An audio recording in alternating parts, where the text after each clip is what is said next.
When my daughter said through the microphone that I hadn't given a single balloon for her anniversary party, I smiled and left in silence. But the next day, the 3.2 million euros I planned to leave her no longer existed. My name is Manuel Ruiz Moreno.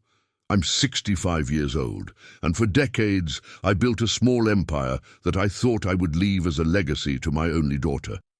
Today, as I write these lines from my new house on the coast of Malaga, I can say with absolute tranquility that it was the best decision I made in my life. But to understand why, I must take you back to that Saturday, September 16th, 2023, the day my world changed forever.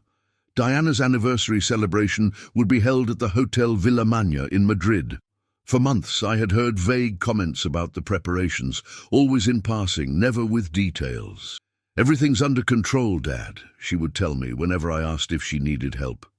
"Joaquin is taking care of everything." Joaquin Vega Castillo, the father of Patricia Minuera, a 58-year-old real estate businessman who had taken the reins of the organization with the naturalness of someone accustomed to solving problems with money. I didn't offer to pay for the anniversary party. It's true, I must admit it. After my divorce from Isabel in 2018, my relationship with Diana had become distant, cold, almost ceremonial. She lived her life as a successful lawyer. I managed my businesses from the shadows, and we saw each other on sporadic occasions where we exchanged courtesies without depth. I thought the anniversary would be an opportunity to get closer, but I also thought my contribution would come later, privately, in the way that really matters with a secure future. You see, during all those months of preparations, I had my own secret plan. In my office on Serrano Street, I kept 2 documents that would change Diana's life forever. The transfer papers for Ruiz Construction SL, the family company I had built over 30 years and which billed 2.8 million euros annually, and the deeds to a 180 square meter apartment in the heart of Salamanca neighborhood, valued at 850,000 euros. My plan was to give her both documents during the honeymoon as an anniversary gift, a surprise that would guarantee her financial stability for life. But there's context I must explain, because nothing that happened afterward makes sense without knowing the years prior to that fateful night. During the last 5 years, especially after the divorce, I had tried to maintain a close relationship with Diana in small but significant ways. When I was diagnosed with hypertension in March 2021, I asked her to accompany me to consultations with the cardiologist. "I'm busy with an important case, Dad. Take a taxi," was her response. When I had pneumonia in December 2022 and spent 4 days admitted to La Paz Hospital, Diana appeared only once for 20 minutes, constantly looking at her phone. The small humiliations accumulated like drops of water that pierce stone when I needed help with online banking, when I didn't understand some phone app, when I simply wanted company for a Sunday meal. There was always an excuse, always something more important. "Dad, you have to adapt to the times," she would tell me, with that condescension that hurts more than a shout. However, when Joaquin Vega needed something, Diana would run.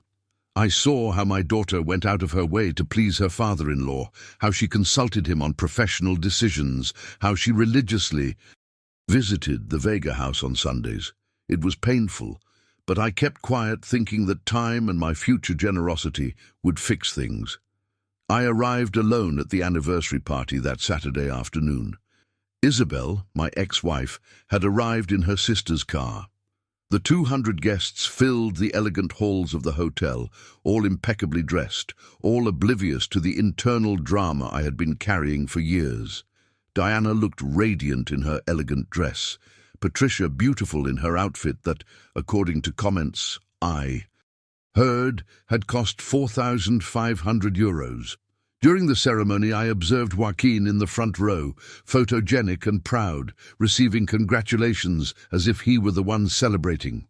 I was in the third row, smiling politely, applauding at appropriate moments, feeling that strange mixture of paternal pride and melancholy that only a divorced parent can understand. The dinner proceeded without incident. I spoke with some distant relatives, exchanged courtesies with Diana's colleagues, praised the food and service, everything normal, everything civilized. In my mind, I went over and over the speech I would give when the time came for toasts. I would talk about how proud I was, about good wishes for the couple, and perhaps subtly mention the surprise that awaited them. But that moment never came for me. When Joaquin took the microphone for the first toast, he spoke for 8 minutes about his new daughter, about the joy of having contributed to making this dream of love come true, about how proud he was to have been able to facilitate this perfect celebration. The applause was long and enthusiastic. Then it was Diana's turn, and that's when my world, built over 65 years of work, sacrifice, and paternal love, collapsed with the force of an earthquake. Diana took the microphone with that confident smile she had inherited from me in the good times. The light from the room illuminated her face while 200 pairs of eyes fixed on her, waiting for her words. Patricia looked at her from the main table with adoration. Joaquin felt proud from his seat, and Isabel smiled with that maternal expression I also knew. I expected to hear my name. I expected that recognition a parent deserves, even if it's just protocol, even if it's basic education.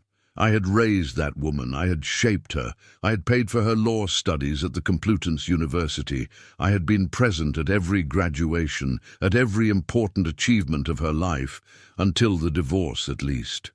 Friends, family, Diana began with a clear and measured voice.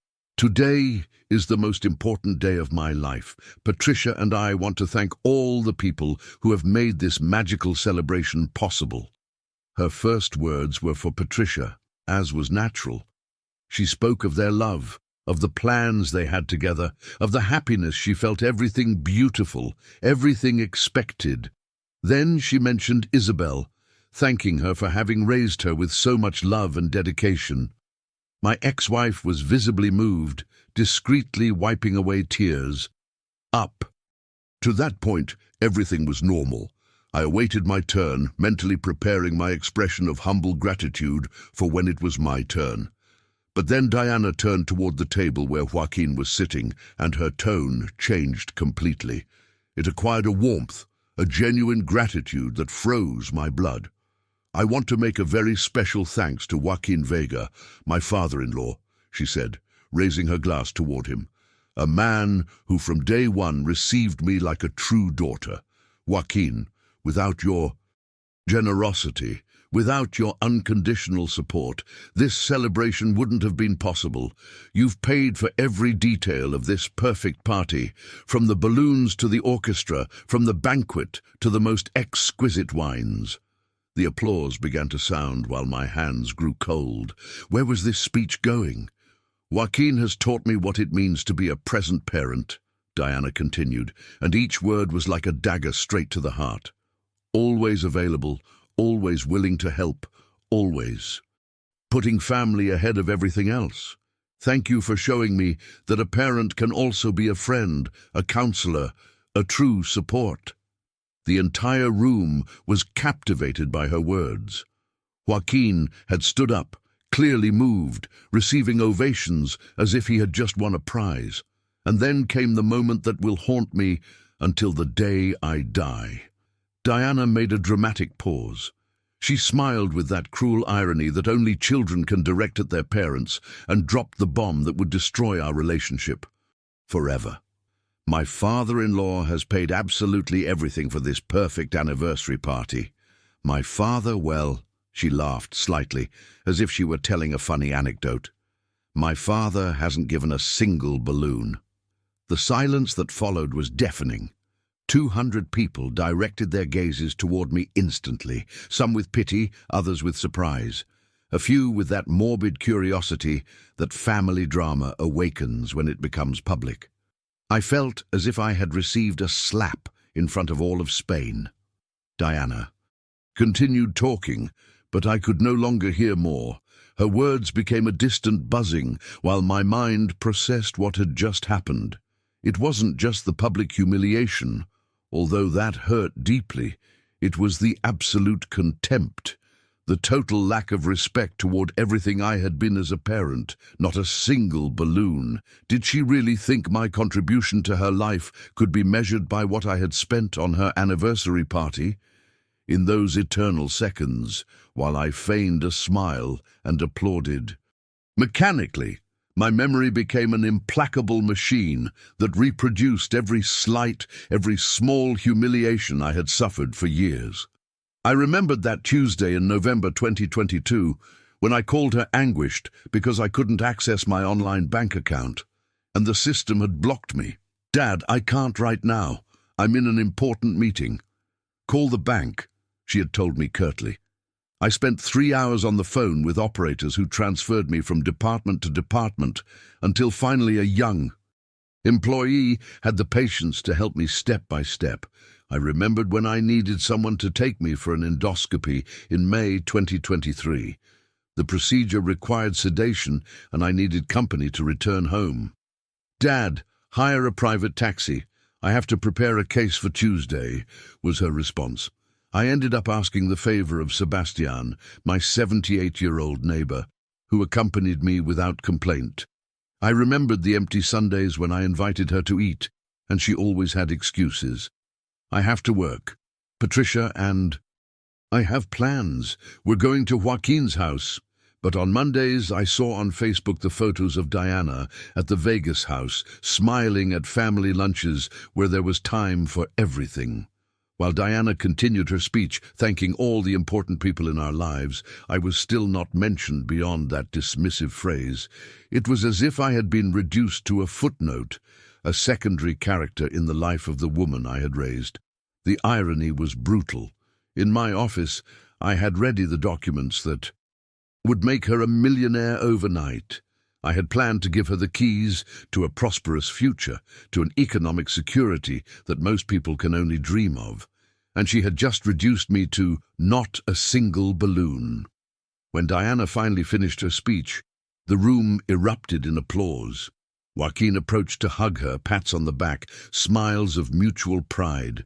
Patricia kissed her emotionally. Isabel applauded from her table, apparently oblivious to the damage her daughter had just inflicted. I remained seated, maintaining that forced smile that physically hurt me.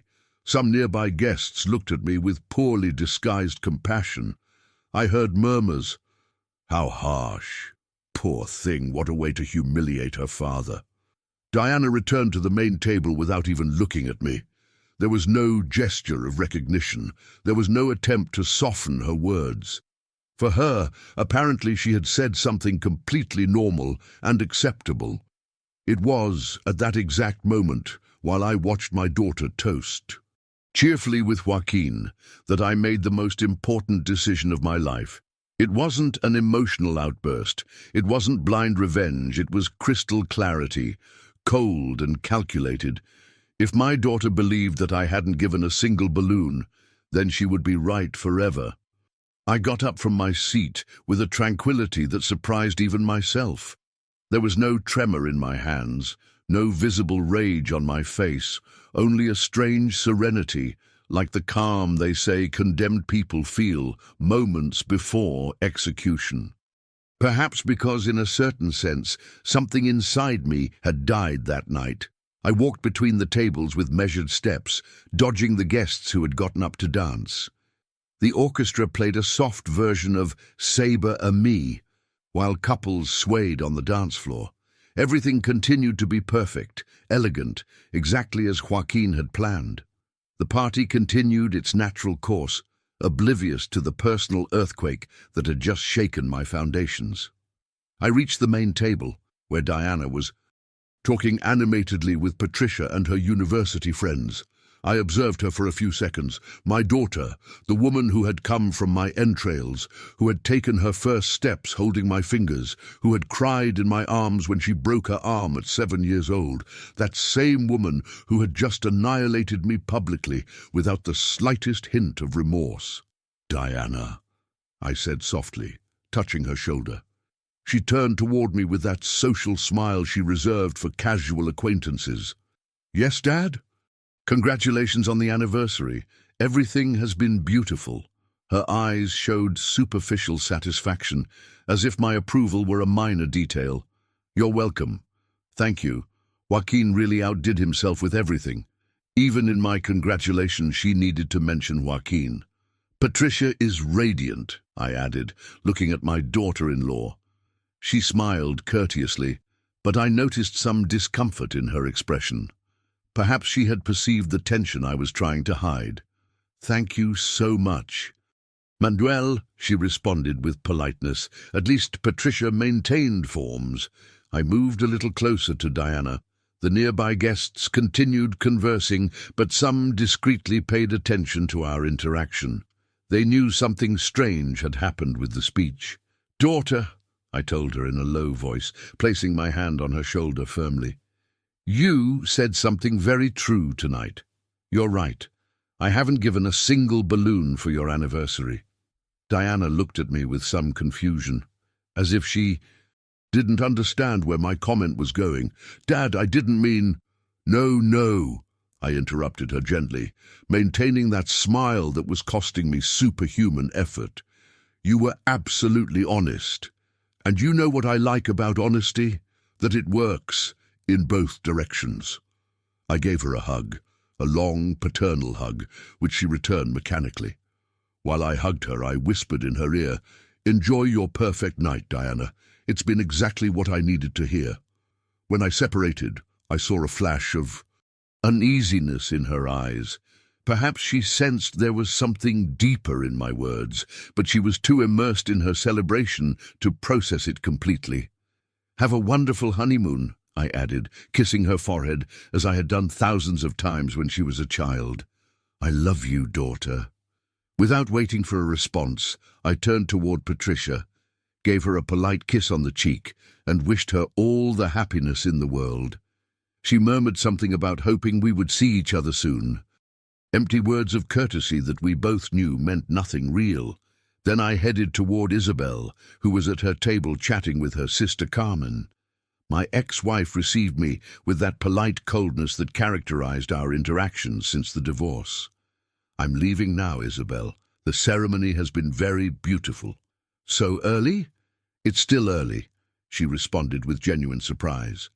"I have things to do early tomorrow morning," I lied naturally. "Take care of yourself." I gave her a kiss on the cheek, and also said goodbye to Carmen, who looked at me with some strangeness. She had probably noticed the tension during Diana's speech. I left the room without looking back. At the hotel reception, the concierge asked if I needed him to call a taxi. "Please," I responded. And in less than 5 minutes, I was in the back seat of a black Mercedes, giving the address of my house in the Chambery neighborhood. During the 25-minute journey, Madrid paraded before my eyes like a silent movie. The illuminated streets, people enjoying their Saturday night, the terraces full of life. Everything remained the same as always, but I had changed irrevocably in the last 2 hours. The taxi driver, a man of about 50 years with an Andalusian accent, tried to start a conversation. "Coming from some celebration?" "From an anniversary," I responded laconically. "Ah, how nice, family." "My daughter." "Congratulations, you must be very proud." Proud. What a complex word it had become that night. "Yes," I lied.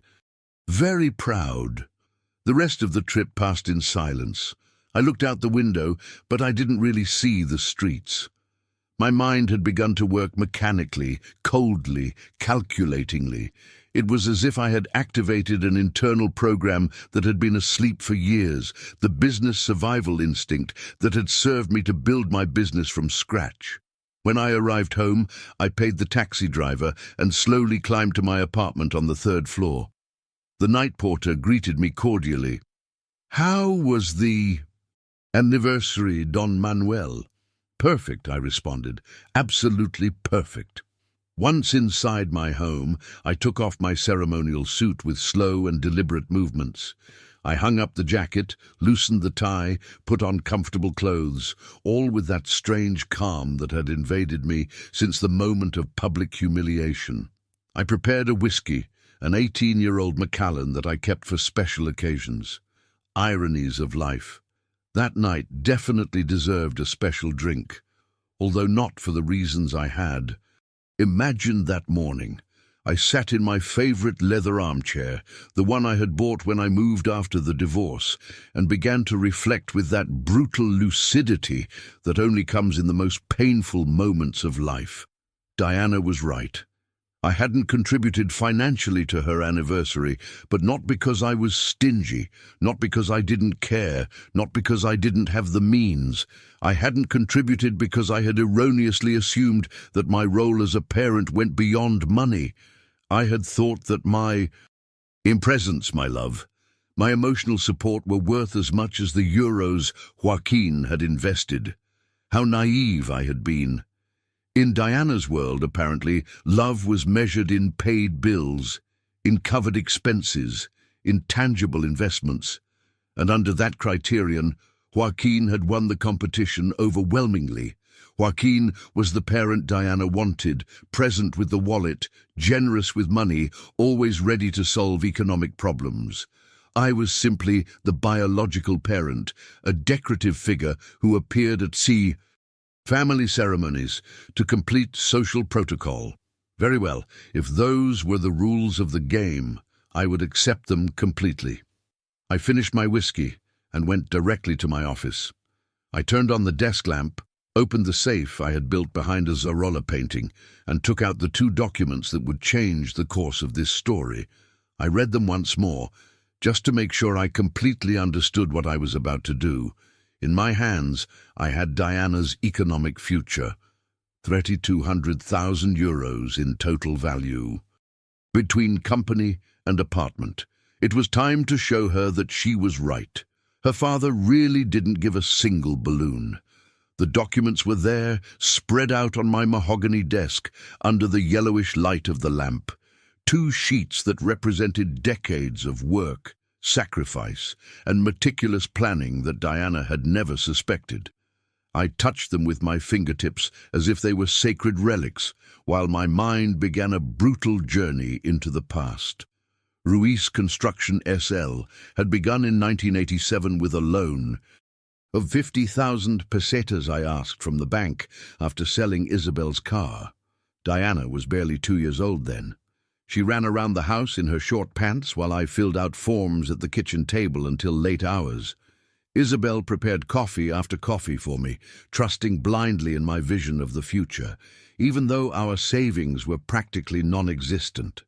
The first contracts were small: bathroom renovations, ceiling repairs, minor jobs that I performed myself with tools I bought second-hand. Diana fell asleep, listening to the sound of my calculator while I made budgets, and on weekends she accompanied me to the construction sites, wrapped in her little blue jacket, asking me what each tool was for. "Dad, when will I be old enough to help you?" she would ask me with those curious little eyes while I placed azulejos or sanded walls. "Very soon, champion," I would answer, caressing her hair. "Someday, all this will be yours." How innocent I had been, believing those promises meant something to her. The company grew gradually during the 90s.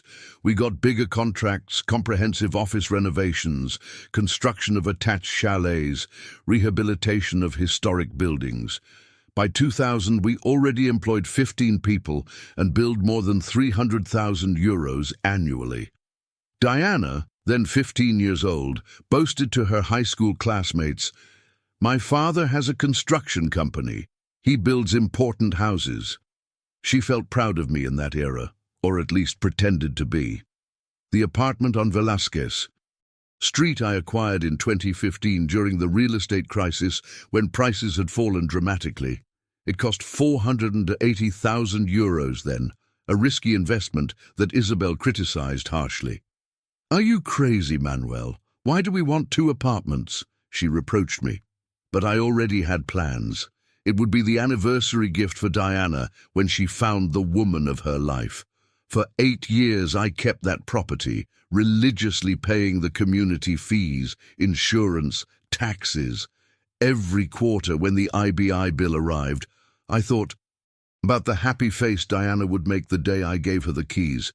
"Dad, I can't believe it," I imagined she would tell me. "You're incredible." More pathetic fantasies of a father in love with his daughter. I took the second document, the apartment deeds, 180 square meters, distributed in 4 bedrooms, 3 bathrooms, living room with views of the Retiro, kitchen equipped with latest generation appliances. I had completely renovated it in 2020, investing another 120,000 additional euros. Noble parquet floors, Carrara marble in the bathrooms, ducted air conditioning, integrated home automation, everything designed for a young couple starting their married life. While I reviewed the papers, my memory continued its merciless work. I remembered that episode from February 2021 that had marked a before and after in our relationship, although I didn't understand it completely then. I had suffered an arrhythmia during a meeting with clients. Nothing serious, according to the doctors, but I needed to have a control electrocardiogram, and the cardiologist had insisted that I be accompanied by someone in case there was any complication during the test. I called Diana from the hospital. "Daughter, can you come to Ramon y Cajal Hospital? I need you to accompany me for a test." "What happened? Is it serious?" she asked me with concern that I interpreted as genuine. "I don't think so, but the doctor says it's better if someone comes with me." There was a pause, a long pause that should have alerted me. "Dad, I'm in the middle of a very complicated mediation. Can't Mum go with you?" "Your mother is working, and besides, you know how she gets with medical issues," I explained. Isabel had always gotten very upset about any family health problem. "Look, Dad, call a taxi or ask a friend.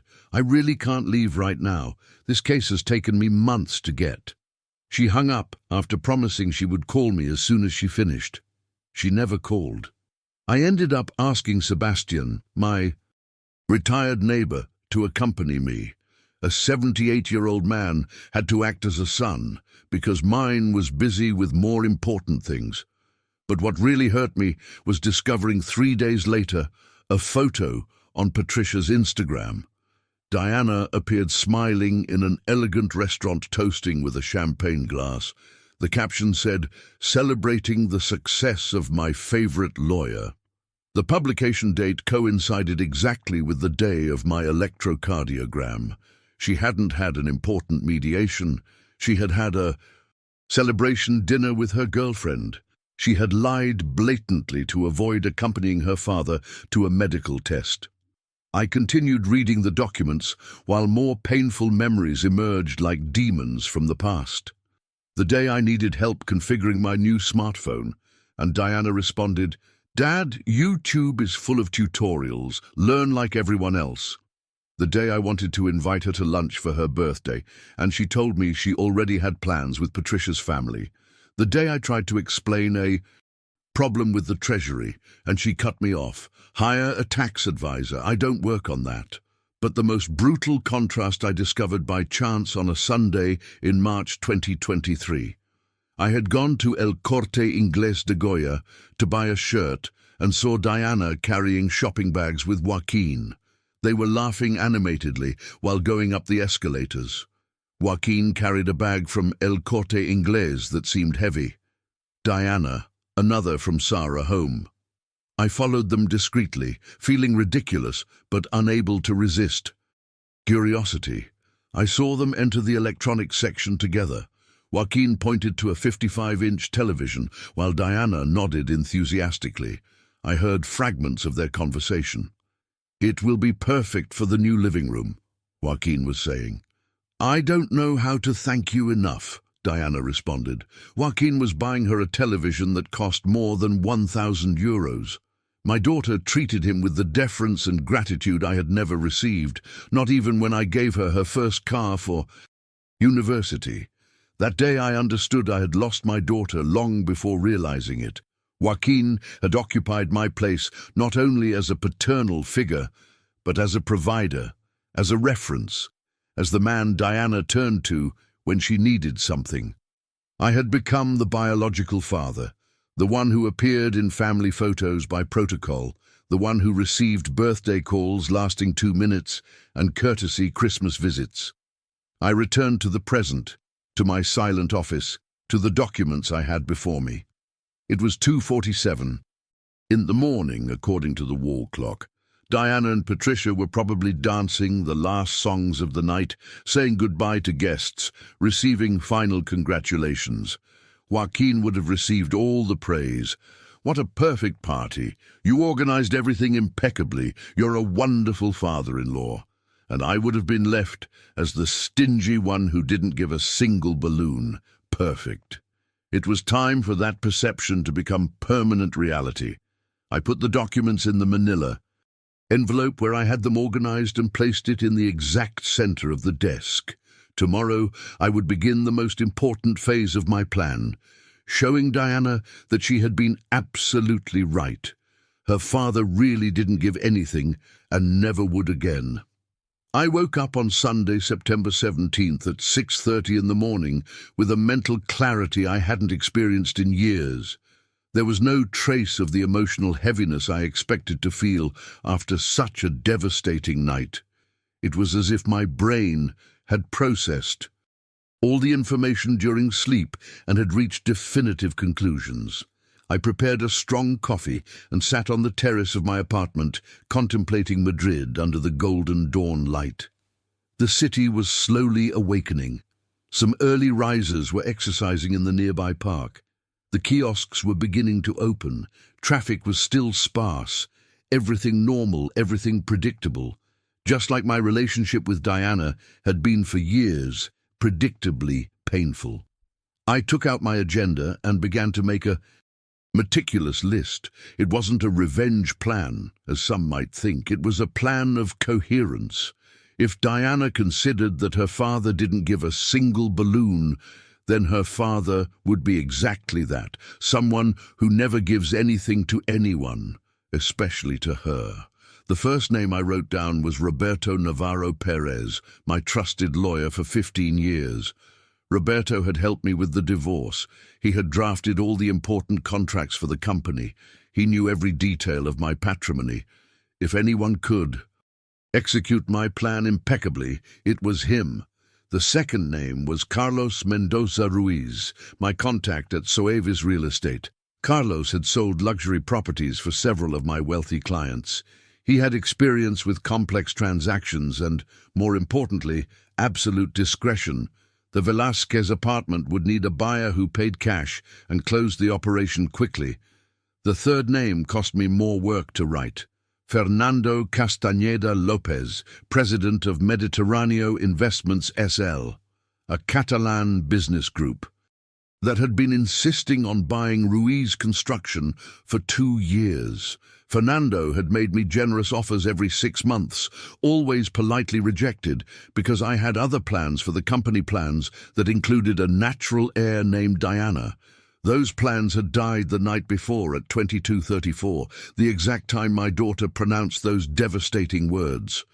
I reviewed my phone contacts until I found Fernando's number. It was too early to call, but I knew he was an early riser. At 8:15 I dialed his number. "Manuel, what a pleasant surprise," he answered with that energy characteristic of Catalan businessmen. "How are you? How was your daughter's anniversary?"